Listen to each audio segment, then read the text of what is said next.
Fisher के लिए 9 जबरदस्त घरेलू उपाय। यदि आप फिशर की तकलीफ से परेशान हैं और फिशर का जो दर्द होता है, जो पेन होता है, उसे अगर आप कम करना चाहते हैं और आप किसी प्राकृतिक तरीके की तलाश में हैं, आप चाहते हैं इस समस्या को नेचुरली कम करना, तो आप सही जगह पर हैं। इस वीडियो में मैं आपको फिशर के घरेलू उपायों के बारे में बताऊंगा, कुछ घरेलू नुस्खों के बारे में बताऊंगा, 9 ऐसे जबरदस्त घरेलू उपाय बताऊंगा जिससे आपकी तकलीफ कम हो जाएगी। और आखिरी में 2 बोनसेस भी दूंगा जिससे आप घर बैठे ही इस समस्या से ठीक हो सकते हैं। नमस्कार, मैं डॉक्टर शीतल टोंगसे बहुत बहुत स्वागत करता हूं आपका डॉक्टर टोंगसे होम्योपैथी में। आप हेल्थ रिलेटेड वीडियोस अगर देखना चाहते हैं तो तुरंत वक्त निकालकर नीचे सब्सक्राइब का बटन है उसे दबा दीजिए ताकि आने वाले नए और अच्छे वीडियोस सबसे पहले आप देख सकें। फिशर के घरेलू उपायों के बारे में मैं आपसे बात करने वाला हूं, आपको बताने वाला हूं, लेकिन उसके पहले फिशर है क्या, क्यों होता है, ये समझना भाई बहुत ज़रूरी होता है, क्योंकि फिशर को हम जब तक नहीं समझेंगे इससे पूरी तरह से स्वस्थ भी नहीं हो सकते हैं। फिशर यानी गुदा के अंदर लाइनिंग में होने वाला एक छोटा सा कट होता है, क्रैक होता है। देखिए यहाँ पर आपको दिख जाएगा इस डायग्राम में लैट्रिन की जो जगह है, ये देखिए लैट्रिन की जगह में क्या होगा, क्रैक हो जाएगा, फट जाएगा। जिस तरह से ओट फट जाते हैं, क्रैक हो जाते हैं, उसी तरह से लैट्रिन की जगह पर जब क्रैक हो जाता है तो उसे हम कहते हैं फिशर। अब भाई सवाल ये उठता है कि ये फिशर होता क्यों है, क्या इसका कारण है और इसमें कौन कौन से लक्षण हो सकते हैं। और देखिए, कारणों को समझना इसलिए भी जरूरी है क्योंकि अगर इसे ठीक करना है तो कारण को पकड़ के हमें उसे ठीक करना होगा ताकि बीमारी भी पूरी तरह से निकल जाए। सो कारण क्या क्या हो सकते हैं? अगर आपको बहुत लंबे समय तक कब्ज की शिकायत है यानी कंस्टिपेशन है, काफी लोगों को यह समस्या होती है और वो इसे नजरअंदाज कर देते हैं क्योंकि कंस्टिपेशन से कोई तकलीफ नहीं होती है, हम इसकी तरफ ध्यान नहीं देते हैं। अब क्या होगा अगर आपको कब्ज की समस्या है, कंस्टिपेशन है और काफी दिनों से है, तो आपकी लैट्रिन हार्ड हो जाएगी और लैट्रिन जब पास होगी तो लैट्रिन की जगह पर वो इंजुरी के जैसा करेगा, क्रैक बन जाएगा और लैट्रिन की जगह फट जाएगी। उसी तरह से अगर दस्त लगे है या इरिटेबल बोवेल सिंड्रोम है, IBS हम जिसे कहते हैं, या कभी कभी डिलीवरी के वक्त भी, प्रेगनेंसी में भी प्रेशर बच्चे का पेट में बढ़ने की वजह से या किसी चोट की वजह से भी ये स्थिति उत्पन्न हो सकती है। और एक बार अगर फिशर की समस्या शुरू हो जाए तो इसमें बहुत तकलीफ होती है, दर्दनाक होता है, बैठने में दिक्कत होती है, असुविधा होती है, नीचे बैठ नहीं सकते। काफी पेशेंट्स को मैं देखता हूँ लैट्रिन से आने के बाद उन्हें बैठने में इतनी तकलीफ होती है, आधे घंटे से लेके 3-3 घंटे तक वो खड़े रहते हैं, बैठते नहीं है चेयर पर। चलने में उनको दिक्कत होती है, खुजली होने लगती है, दर्द होने लगता है, खून निकलता है। कभी कभी अगर ज्यादा तकलीफ हो जाए तो इन्फेक्शन भी हो सकता है, पस के जैसी समस्या भी इसमें हो सकती है। अब जब इतनी तकलीफें होती है, इतने सारे लक्षण सिम्टम्स इसमें आते हैं, तो आदमी सर्च करने लगता है कि इसमें मैं क्या करूं, किस तरह से मैं इस बीमारी से ठीक हो जाऊं। देखिए, होम्योपैथी में बहुत अच्छी अच्छी मेडिसिन है, आप होम्योपैथिक मेडिसिन भी ले सकते हैं जिससे आप पूरी तरह से ठीक होंगे। मैंने काफ़ी पेशेंट्स एग्जामाइन किए हैं, उनको बिना ऑपरेशन के भी ठीक किया है। सो आप भी ठीक हो सकते हैं, आप मुझसे कंसल्टिंग भी कर सकते हैं। मेरा व्हाट्सएप नंबर मैंने नीचे दिया है, आप मुझे व्हाट्सएप कीजिए।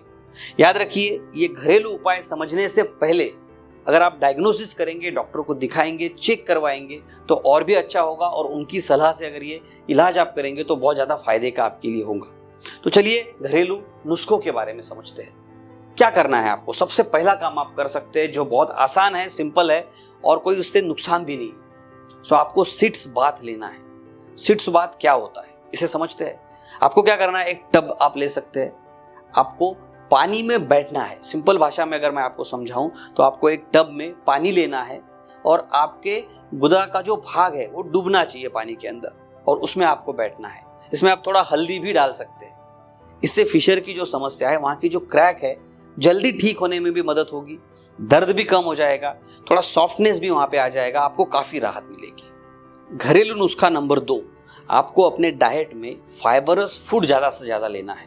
देखिए, आपके लैट्रिन को, स्टूल को अगर मुलायम बनाना है तो आपको फाइबरस फूड ज़्यादा से ज़्यादा लेना चाहिए।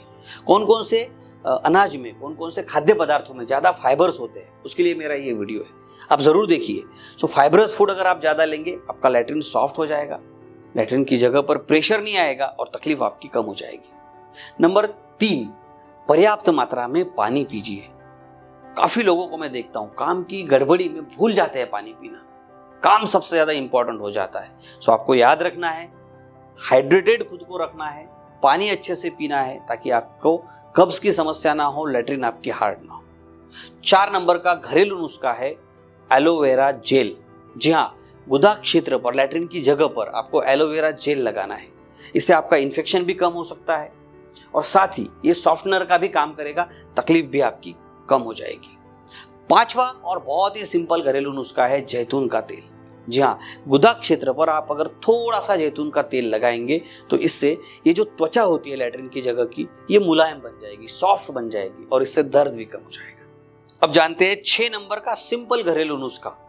देखिए, जैसे मैंने कहा है कि फिशर में क्या होगा, स्किन वहां की क्रैक हो जाएगी, तो आपको क्या करना है, पेट्रोलियम जेली आप लगाइए। इससे लुब्रिकेशन के जैसा ये काम करेगा और फ्रिक्शन भी कम हो जाएगा। सो जब लैट्रिन पास होने लगेगी तो वहां पे प्रेशर नहीं आएगा। 7 नंबर का नुस्खा बड़ा इंपॉर्टेंट है और ये पूरी तरह से आपके हाथ में है। क्या है 7 नंबर का नुस्खा? 7 नंबर का इंपॉर्टेंट काम जो आपने करना चाहिए वो है स्ट्रेस मैनेजमेंट।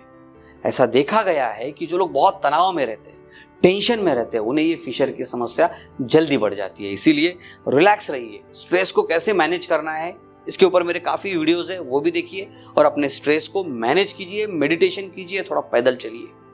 8 नंबर का महत्वपूर्ण घरेलू नुस्खा है हल्दी और नींबू। जी हाँ, हल्दी और नींबू का मिश्रण बनाना है आपको और इस मिश्रण को बना के उसे गुदा क्षेत्र पर लगाना है, जिससे दर्द आपका कम हो जाएगा और आपकी तकलीफ ठीक होने में भी ये बहुत मददगार साबित होगा। 9 नंबर का बहुत ही जबरदस्त और आजमाया हुआ नुस्खा है। आपको क्या करना है, रात को सोते वक्त 2 चम्मच घी, अगर मिल सके तो गाय का घी लीजिए। रात को 2 चम्मच गाय का घी सोते वक्त आपको गर्म गुनगुने पानी के साथ लेना है। इससे आपका लैट्रिन सॉफ्ट होगा, आपका पेट साफ हो जाएगा, आपकी तकलीफ कम होने में आपको ये बड़ा मददगार साबित होगा। साथ ही आप होम्योपैथी की मेडिसिन जरूर लीजिए। होम्योपैथी से इस बीमारी से आप पूरी तरह से ठीक हो सकते हैं। अब बताऊंगा मैं आपको 2 महत्वपूर्ण बोनस पॉइंट, यानी कि 2 बहुत ही महत्वपूर्ण टिप्स। पहला बोनस है, आप जब भी लैट्रिन के लिए बैठे आपको बहुत ज्यादा प्रेशर नहीं लगाना है, यानी कि you have to avoid straining. जोर लगाना नहीं है, प्रेशर लगाना नहीं है, इससे भी आपके लैट्रिन की जगह की स्किन फट सकती है। और दूसरा इंपॉर्टेंट नुस्खा है, आपको योगासन, प्राणायाम और पैदल चलना शुरू करना चाहिए। वैसे चलने से बहुत सारे फायदे होते हैं। मेरा ये वीडियो देखिए, काफी लोगों ने देखा है, मिलियंस ऑफ लोगों ने ये देखा है। सो आप भी देख सकते हैं, चलने के फायदे भी आपको समझ में आएंगे और आपकी फिशर की समस्या भी ठीक हो जाएगी। तो ये थे वो 9 जबरदस्त घरेलू उपाय जिन्हें आजमा के आप फिशर की समस्या से पूरी तरह से ठीक हो सकते हैं। लेकिन याद रखिए, चिकित्सक की सलाह जरूरी है। खुद के मन से निदान नहीं करना है। अपने नजदीकी डॉक्टर को आप दिखाइए, डायग्नोसिस करवाइए, वो बड़ा जरूरी होता है। आशा करता हूं ये वीडियो आपको बहुत पसंद आया होगा। इसी तरह के वीडियोस देखने के लिए डॉक्टर टोंगसे होम्योपैथी को सब्सक्राइब जरूर कीजिए। हंसते रहिए, मुस्कुराते रहिए। धन्यवाद।